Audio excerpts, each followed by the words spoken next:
Thanks very much, Claire. Welcome, everybody. Thanks for joining us today.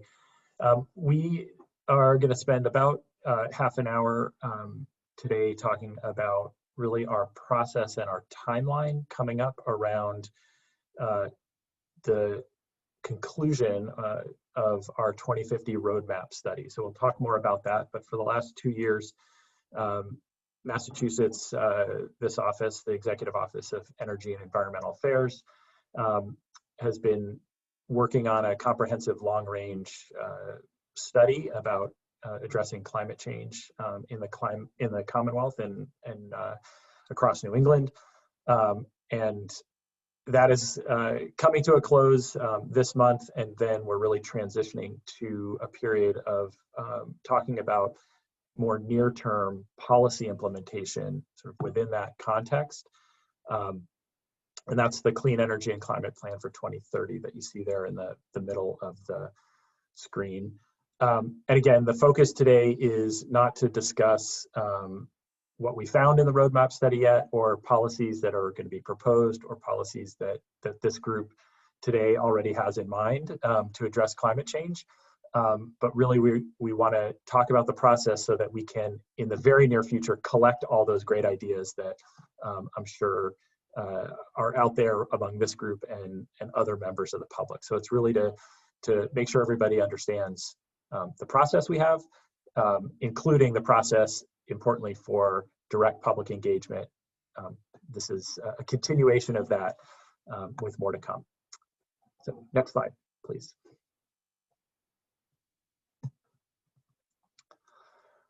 So wanted to start with just a little bit of overall context about sort of why we're doing this and how our framework is set up in Massachusetts for addressing global warming or climate change, particularly on the mitigation side. Massachusetts was one of the first states and still one of the only states to have a legal obligation in law to reduce greenhouse gas emissions in concert with climate science globally. So 1990 is our baseline year. The Global Warming Solutions Act was passed in 2008, a few years after California passed its Global Warming Solutions Act. And it requires that this office, the Secretary of Energy and Environmental Affairs, on behalf of the governor, periodically establish interim emissions reduction limits. So the first one, these are by decade. The first one was set in 2010 for 2020. And right now we are about to set the next interim limit, which will be a target statewide for 2030. And then in the future, a 2040 limit will be set. The 2050 limit was recently reset to match the climate science to net zero by 2050.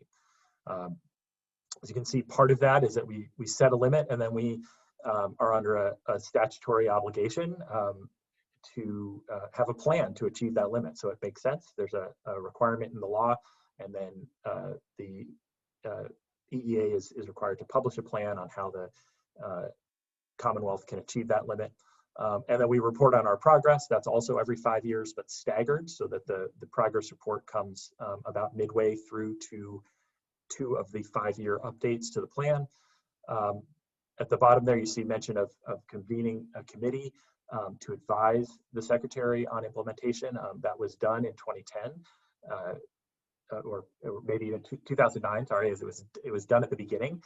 And that committee, the Global Warming Solutions Act Implementation Advisory Committee, is a standing committee that advises the Secretary and has since the 2009 timeframe. Next slide. Give a feel for where we are and where we're headed in terms of emissions reductions. And again, these are statewide emissions reductions, which are important for a couple levels, I guess. One is that the emissions reduction obligation primarily is on the state. And there are emissions across the state, some of which you and I are directly involved with in our lives, our own vehicles, our own building heating systems at home or at work. And then there's some that we are maybe indirectly part of, like wastewater treatment plant emissions, which are serving us as a public service. They have emissions as well. So there's emissions across essentially our whole modern economy. And the limits we're talking about are about those statewide levels. And I am sort of spending a second there because it isn't the case that everybody needs to achieve their own personal net zero. In some places, we expect emissions to drop to zero. Like for light duty vehicles, we're expecting the need for pretty much all light duty vehicles, the passenger cars and trucks that we normally find ourselves in, going to soccer practice or to the grocery store or wherever. Those are likely to need to reach zero emissions because there are some emissions elsewhere in the economy. Like I said, those wastewater emissions, which might not be possible to get to zero. So here you see our 1990 level emissions. Those are really mostly important because the law references them. You can see where we are right now, and that right now might raise your eyebrow, 2017. It takes some time to understand and count all the emissions. This takes a lot of coordinated effort, particularly with the federal government, which has a lot of the information that we need. And the expertise to determine things that happen across state borders. But our current best emissions data is for 2017. We're in the process of finalizing the 2018 data. There's always about a 2-year delay. You see there for 2020, that's our legal obligation to have achieved a 25% reduction below 1990 levels. And then we're examining anywhere from a 40% reduction to a 50% reduction below 1994 levels for 2030. And the law now requires that we achieve at least an 85% reduction by 2050 with a new additional requirement that is netted to zero, so that we, however much emissions we have in 2050, we're also pulling that volume of emissions out of the atmosphere every year as well. Next slide.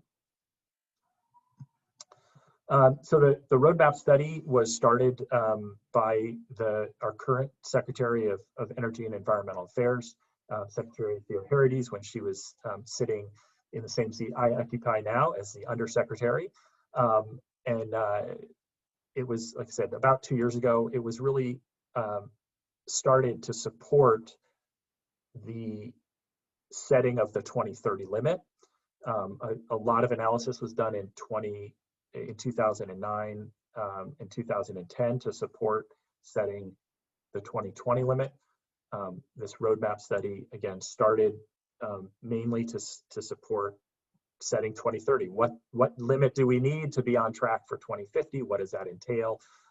And something that was really interesting about this study is that it did a lot more work looking all the way out to 2050 than any analysis done previously in the state. And so we've learned things about, say, 2040 or 2050 that imply the need to take action today. So there's this interesting long-term, near-term dynamic. Anyway, the roadmap study then gives us a big vision out to 2050, the kind of transformations and the kind of options we have. That is informing the discussion currently across the administration about what the proper 2030 emissions limit is, and then the plan that we have to achieve that. Some of the important things we were taking into account there are listed, not just GHG emissions, but cost and benefits, socioeconomic impacts and equity, and public health impacts and benefits. So I was previously quoted as saying it's like walking, juggling, and chewing gum all at the same time. There are a number of things that are going into these analyses across the different sectors, and then with really important overlays, like how can we achieve that? What do we think it'll cost? Can we do it equitably? So there's a lot of competing and complementary interests that we're weighing throughout this process. Next slide.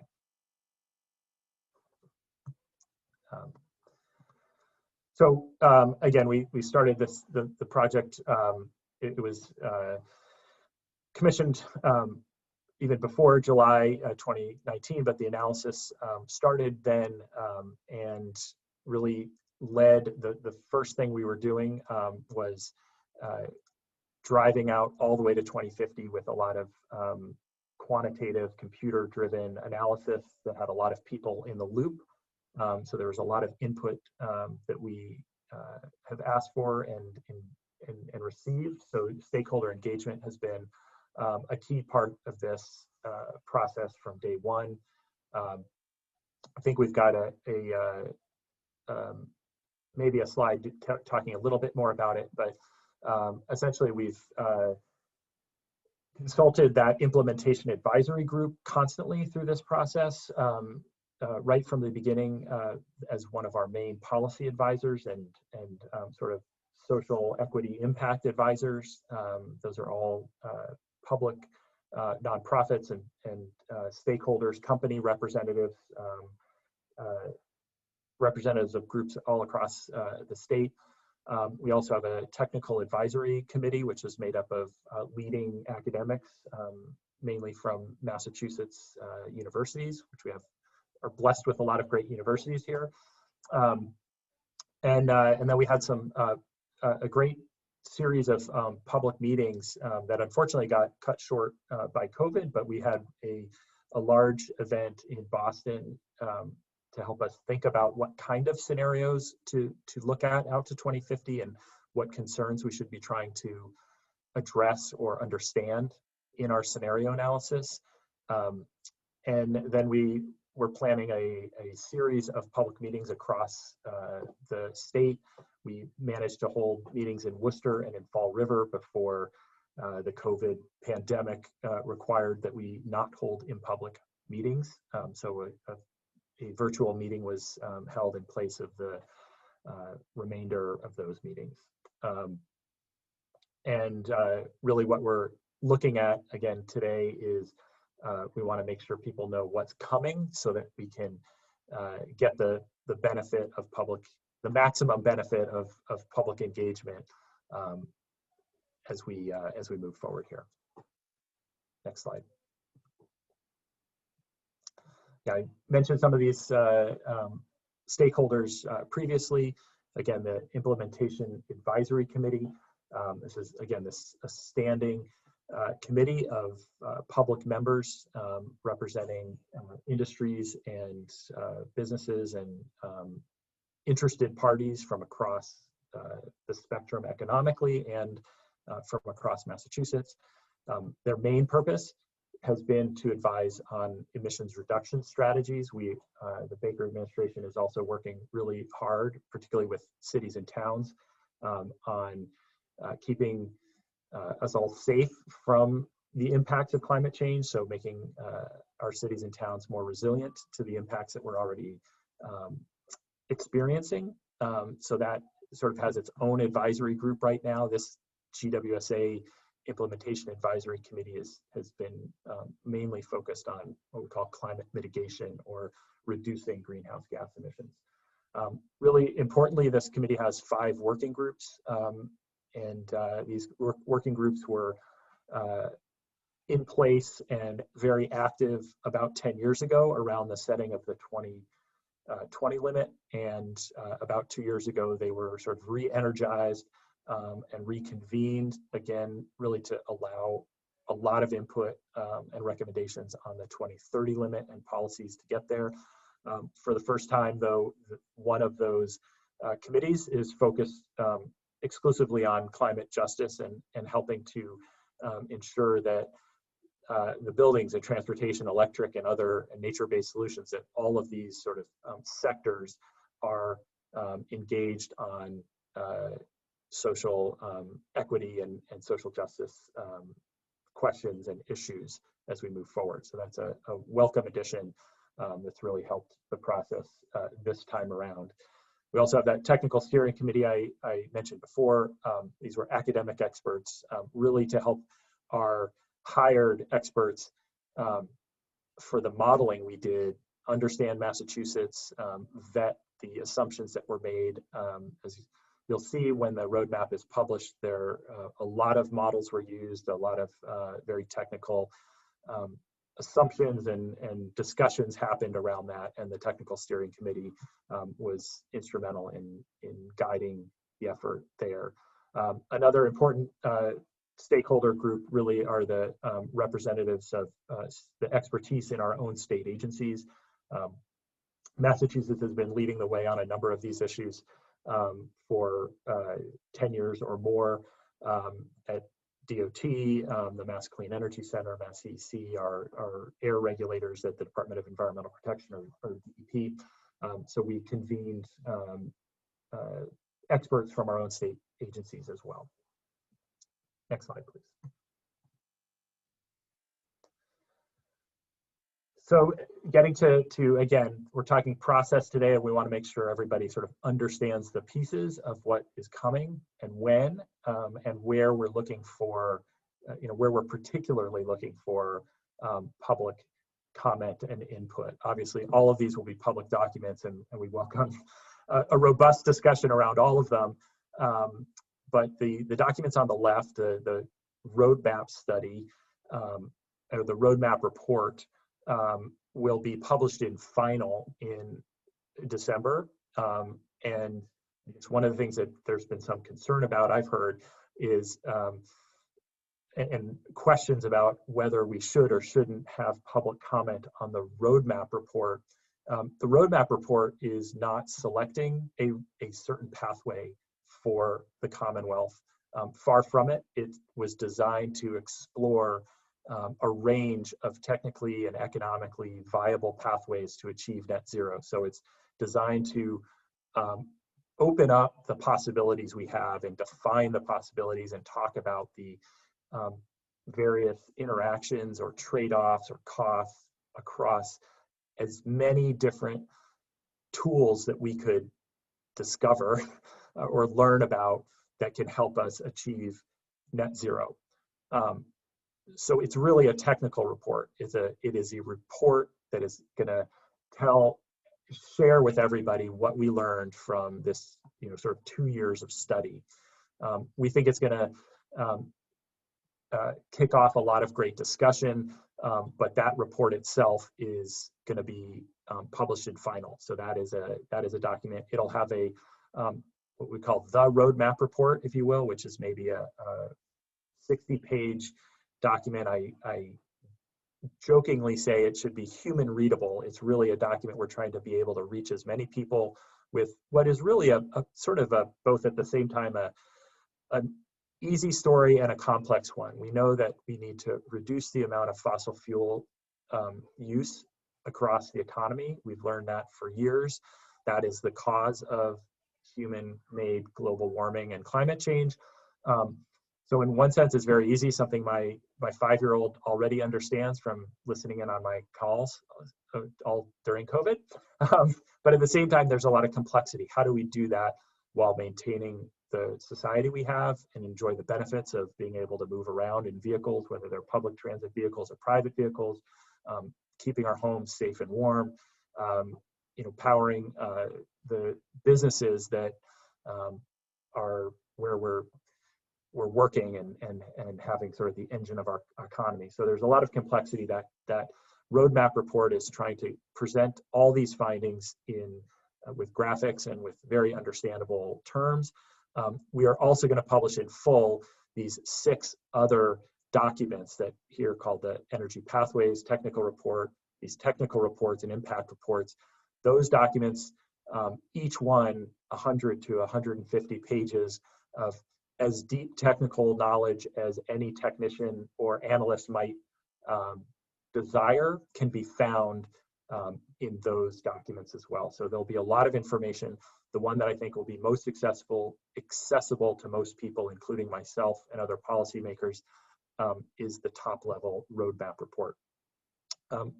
We will also be publishing then in December a clean energy and climate plan for 2030. So this is the policy document, the more near term.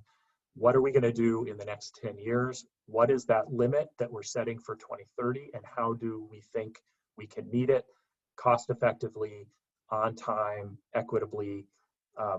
It's really taking the learnings from the roadmap report and laying out a proposal for policies that can help us achieve what we need to do to get to 2050 over the next 10 years. So that will be published in draft by the end of December. And that's really the document that is, again, it'll be in draft form, and we're actively asking for public input on the contents of that document, the policies that are laid out and described in draft form. By the end of December, we'll have basically 2 months for the public to comment on that, January and virtually all of February. And then we will collect those public comments, read them, think about them, do our best to integrate them, and publish a finalized clean energy and climate plan, hopefully in the March timeframe. Next slide, please.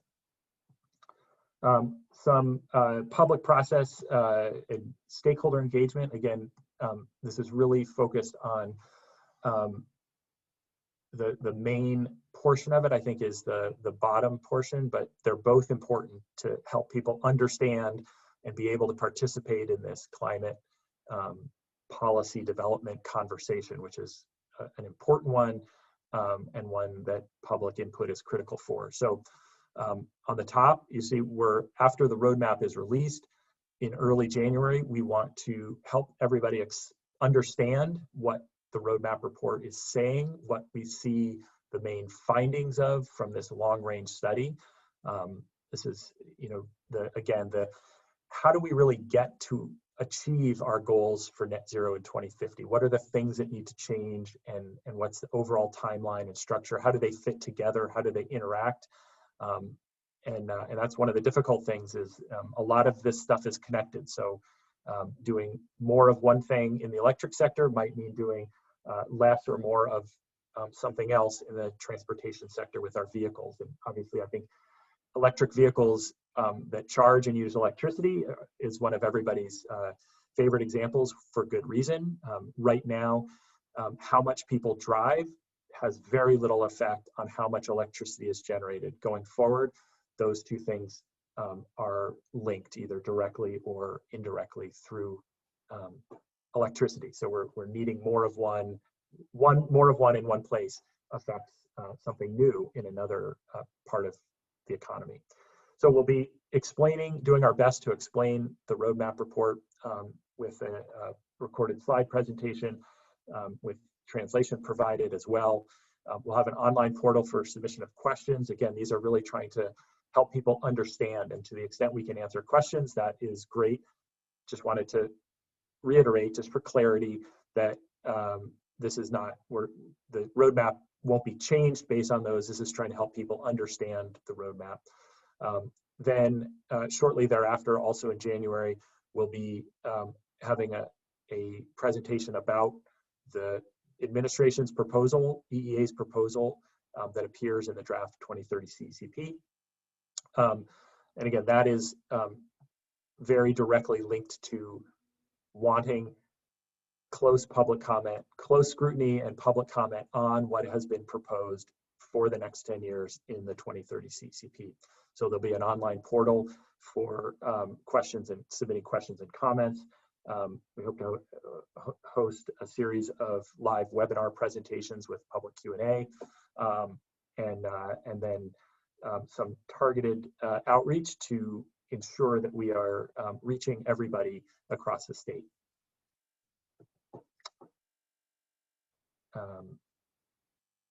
And can I hand it back to you, Claire or Han, at this point for Sure. details of what some of these things might look like for taking questions and comments. Sure, thanks, David. Just want to give folks an idea of what the online comment form and online question form will look like, so you all can be prepared when that is live. And so in early January, we will make a form, something like this, available on the mass.gov/2050 roadmap, 2050 roadmap webpage.